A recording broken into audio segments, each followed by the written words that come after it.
नरेंद्र मोदी।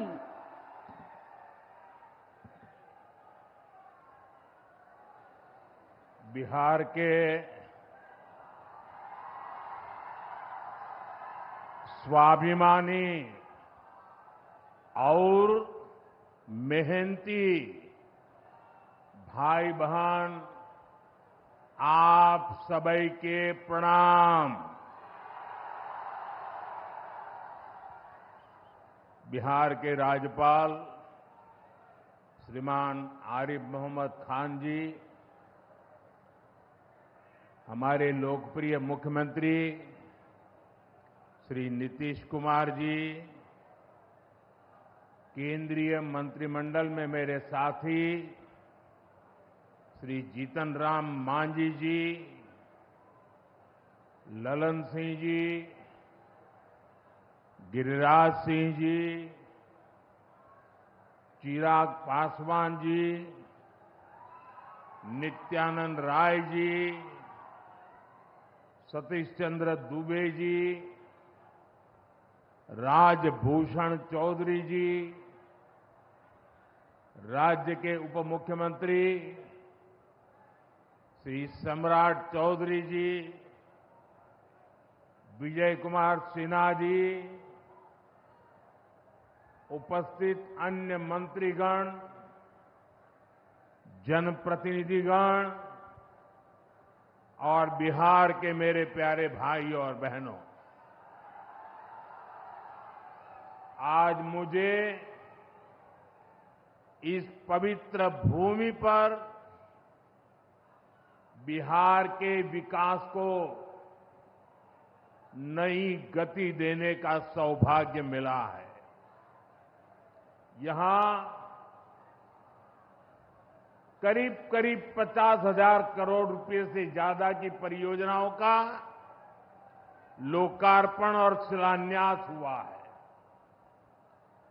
आप सब बड़ी संख्या में हमें आशीर्वाद देने आए हैं। आपका ये स्नेह, बिहार का ये प्यार, मैं इसे हमेशा सर आंखों पर रखता हूं। और आज बिहार में इतनी बड़ी तादाद में माताओं बहनों का आना, ये अपने आप में बिहार के मेरे इतने कार्यक्रमों की ये सबसे बड़ी शानदार घटना है। मैं माताओं बहनों को विशेष प्रणाम करता हूं। मैं आप सभी जनता जनार्दन का हृदय से आभार व्यक्त करता हूं। साथियों, सासाराम की इस धरती के तो नाम में भी राम है। सासाराम, सासाराम के लोग जानते हैं भगवान राम और उनके कुल की रीति क्या थी। प्राण जाए पर वचन न जाई, यानी जो वचन एक बार दे दिया वो पूरा होकर के ही रहता है। प्रभु श्री राम की ये रीति अब नए भारत की नीति बन गई है। अभी पहलगाम में जम्मू कश्मीर में आतंकी हमला हुआ था। हमारे कितने निर्दोष नागरिक मारे गए। इस जघन्य आतंकी हमले के बाद, एक दिन के बाद मैं बिहार आया था और मैंने बिहार की धरती से देश को वादा किया था, वचन दिया था, बिहार की धरती पर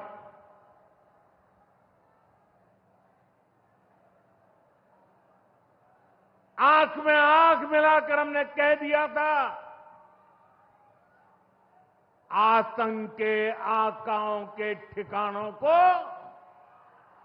मिट्टी में मिला दिया जाएगा।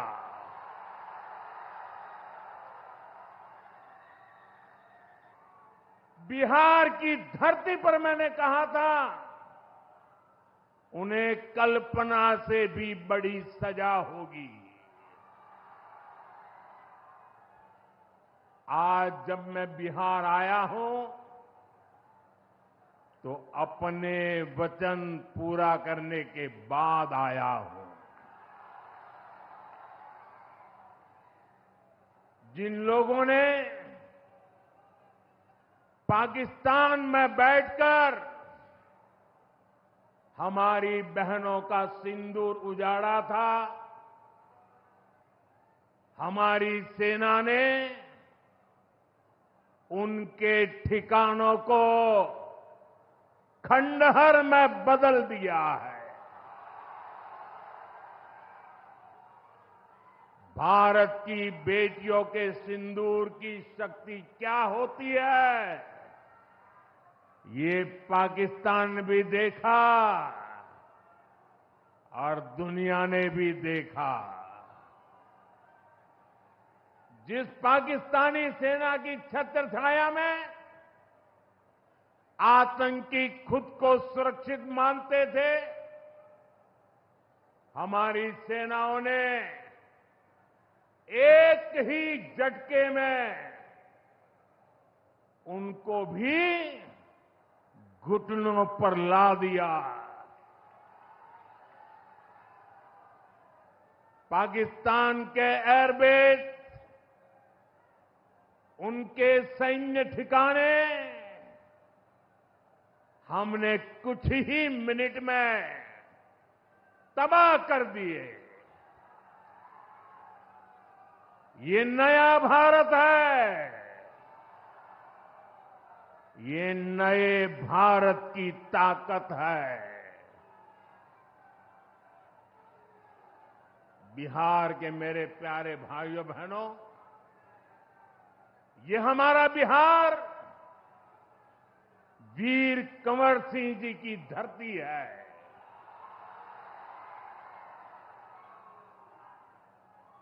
यहां के हजारों नौजवान देश की सुरक्षा के लिए सेना में, बीएसएफ में अपनी जवानी खपा देते हैं। ऑपरेशन सिंदूर में दुनिया ने हमारी बीएसएफ का भी अभूतपूर्व पराक्रम और अदम्य साहस देखा है। हमारी सीमाओं पर तैनात बीएसएफ के जाबाज सुरक्षा की अभेद चट्टान है। मां भारती की रक्षा हमारे बीएसएफ के जवानों के लिए सर्वोपरि है। और यही मातृभूमि के सेवा का पवित्र कर्तव्य निभाते हुए 10 मई को सीमा पर बीएसएफ सब इंस्पेक्टर इम्तियाज शहीद हो गए थे। मैं बिहार के इस वीर बेटे को आदरपूर्वक श्रद्धांजलि देता हूं। और मैं आज बिहार की धरती से फिर दोहराना चाहता हूं, ऑपरेशन सिंदूर में भारत की जो ताकत दुश्मन ने देखी है, लेकिन दुश्मन समझ लें ये तो हमारे तर्कस का केवल एक ही तीर है। आतंकवाद के खिलाफ भारत की लड़ाई न रुकी है न थमी है। आतंक का फन अगर फिर उठेगा तो भारत उसे बिल से खींचकर कुचलने का काम करेगा।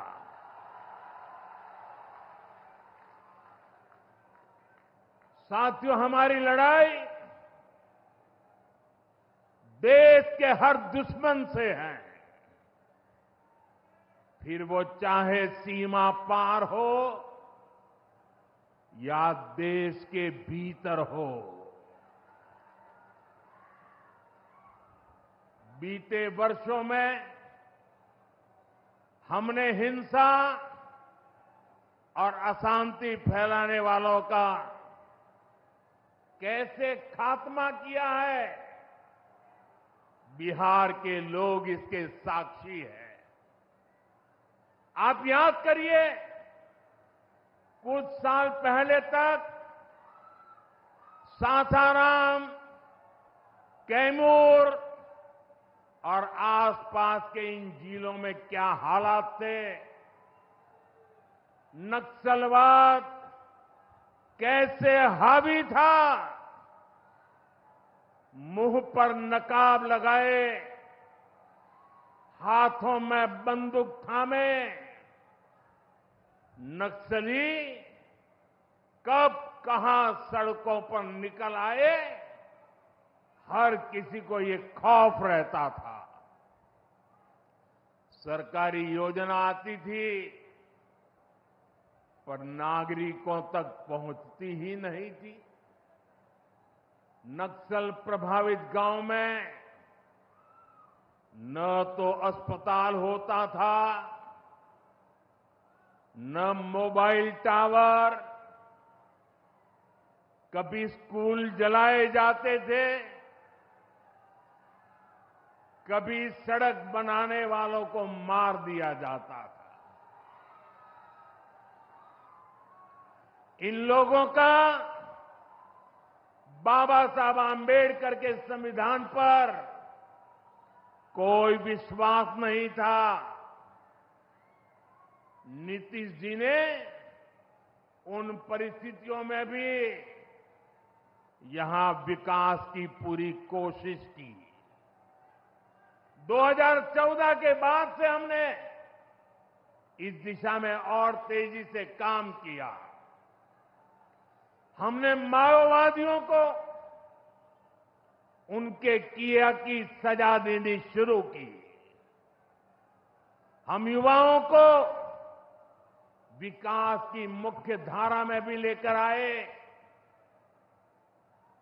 11 सालों की दृढ़ प्रतिज्ञा का फल आज देश को मिलना शुरू हुआ है। 2014 से पहले देश में 125 से ज्यादा जिले नक्सल प्रभावित थे। अब सिर्फ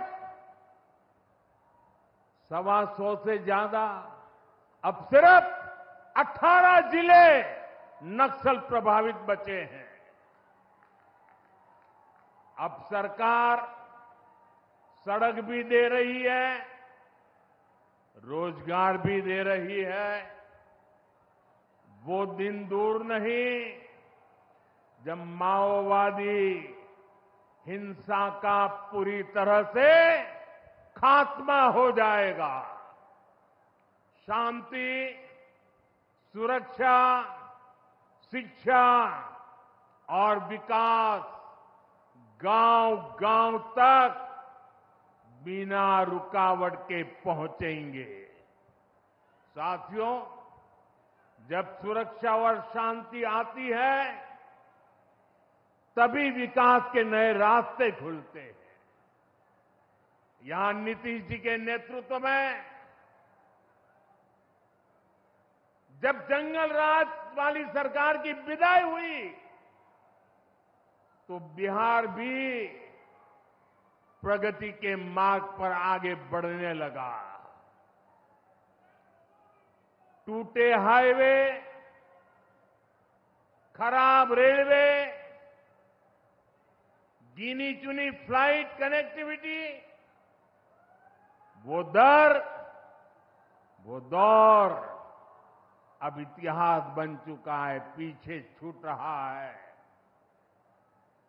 साथियों, कभी बिहार में एक ही एयरपोर्ट था, पटना। आज दरभंगा एयरपोर्ट भी शुरू हो गया है। अब यहां से दिल्ली, मुंबई, बेंगलुरु जैसे शहरों की फ्लाइट मिलती है। बिहार के लोगों की लंबे समय से मांग थी कि पटना एयरपोर्ट के टर्मिनल को आधुनिक बनाया जाए। अब ये मांग भी पूरी हो गई है। कल शाम मुझे पटना एयरपोर्ट की नई टर्मिनल बिल्डिंग का लोकार्पण करने का सौभाग्य मिला है। ये नया टर्मिनल अब 1 करोड़ यात्रियों को संभाल सकता है। बिहटा एयरपोर्ट पर भी 1400 करोड़ रुपए का निवेश हो रहा है।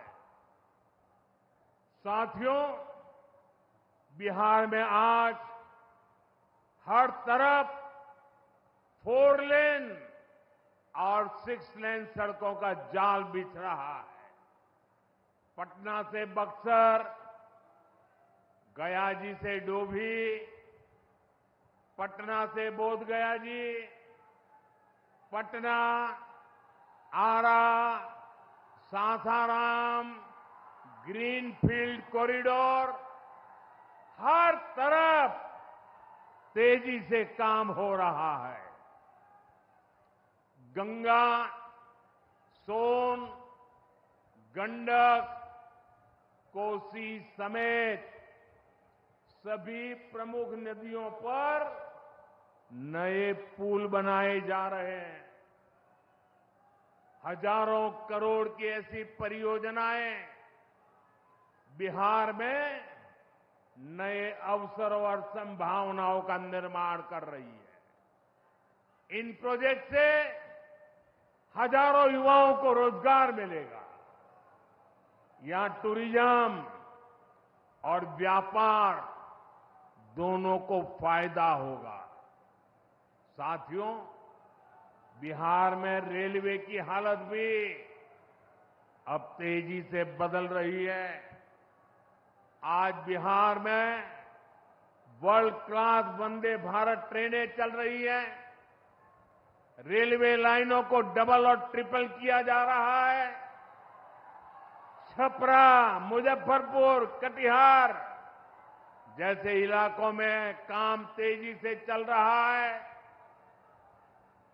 सोननगर और अंडाल के बीच मल्टी ट्रैकिंग का काम चल रहा है, जिससे ट्रेनों का आना जाना तेज होगा।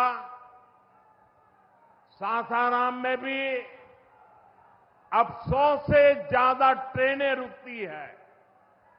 यानी हम पुरानी समस्याओं को भी दूर कर रहे हैं और रेलवे का आधुनिकीकरण भी कर रहे हैं। भाइयों बहनों, ये काम पहले भी हो सकते थे, लेकिन जिनके ऊपर बिहार को आधुनिक ट्रेनें देने की जिम्मेदारी थी, उन्होंने रेलवे में भर्ती के नाम पर आपकी जमीन लूटने का काम किया। गरीबों की जमीन लिखवा ली। सामाजिक न्याय की उनकी यही तरीके थे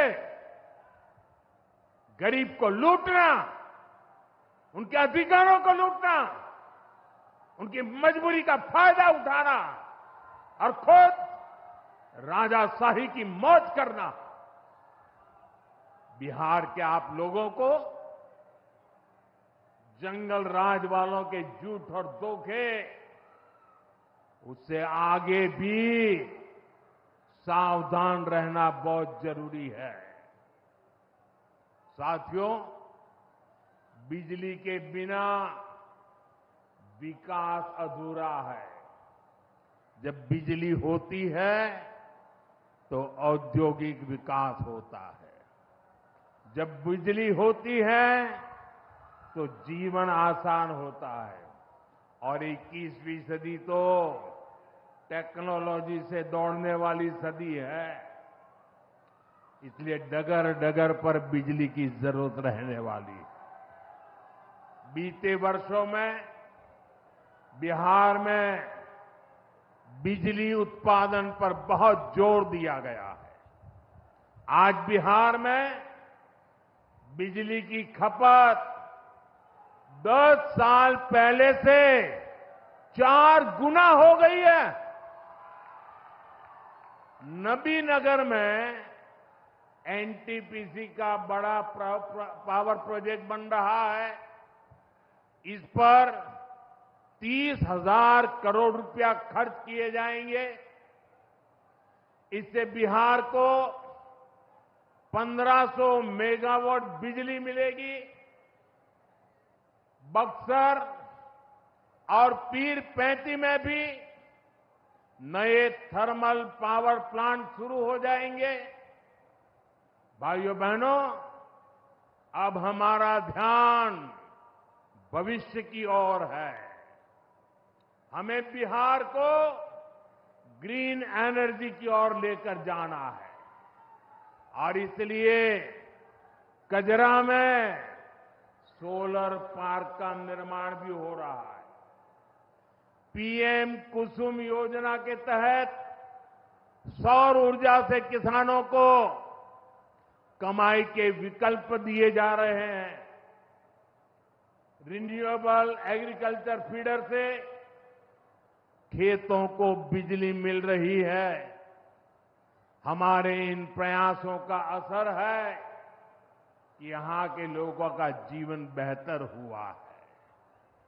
महिलाएं खुद को सुरक्षित महसूस कर रही है। साथियों, जब राज्य में आधुनिक इंफ्रास्ट्रक्चर आता है तो सबसे ज्यादा लाभ गांव, गरीब किसान और छोटे उद्योगों को होता है, क्योंकि वो देश विदेश के बड़े बाजारों से जुड़ पाते हैं। प्रदेश में नया निवेश आता है तो नए अवसर बनते हैं। आप देखिए, पिछले साल हुई बिहार बिजनेस समिट में बड़ी संख्या में कंपनियां यहां निवेश के लिए आगे आई। जब राज्य में उद्योग आता है तो लोगों को मजदूरी के लिए पलायन नहीं करना पड़ता, किसानों को भी नए विकल्प मिलते हैं। यातायात की सुविधाएं सुधरने से उनकी उपज भी दूर दूर तक जा पाती है।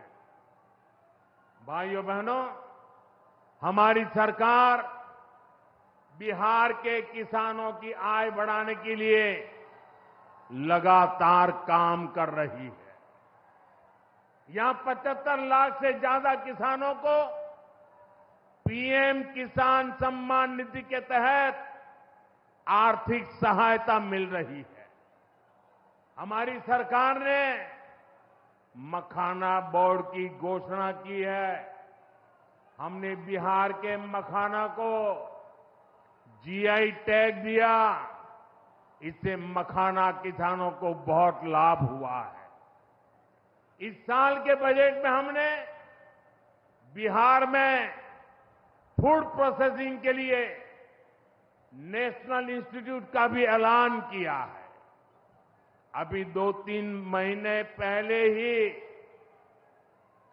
कैबिनेट ने 2-3 दिन पहले ही कैबिनेट ने खरीफ के मौसम के उसके लिए धान समेत 14 फसलों की एमएसपी को बढ़ाने को मंजूरी दी है। इससे किसानों को अपनी फसलों का बेहतर दाम और आमदनी भी बढ़ेगी।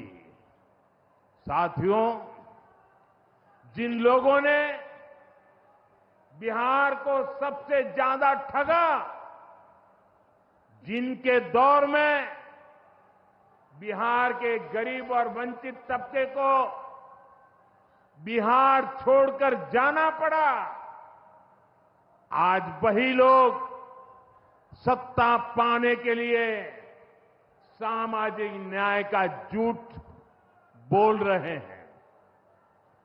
दशकों तक बिहार के दलित, पिछड़ों और आदिवासियों के पास शौचालय तक नहीं था। दशकों तक हमारे इन भाई बहनों के पास बैंक में खाता नहीं था। उन्होंने बैंकों में उनके लिए तो एंट्री बंद थी, दरवाजे तक भी घुसने नहीं दिया जाता था। दलित और पिछड़ा वर्ग के ही सबसे ज्यादा लोग झुग्गी झोपड़ी में जीवन गुजारा करते थे। उनके पास पक्का घर तक नहीं था, वे बेघर थे। करोड़ों लोगों के सर पर छत तक नहीं थी।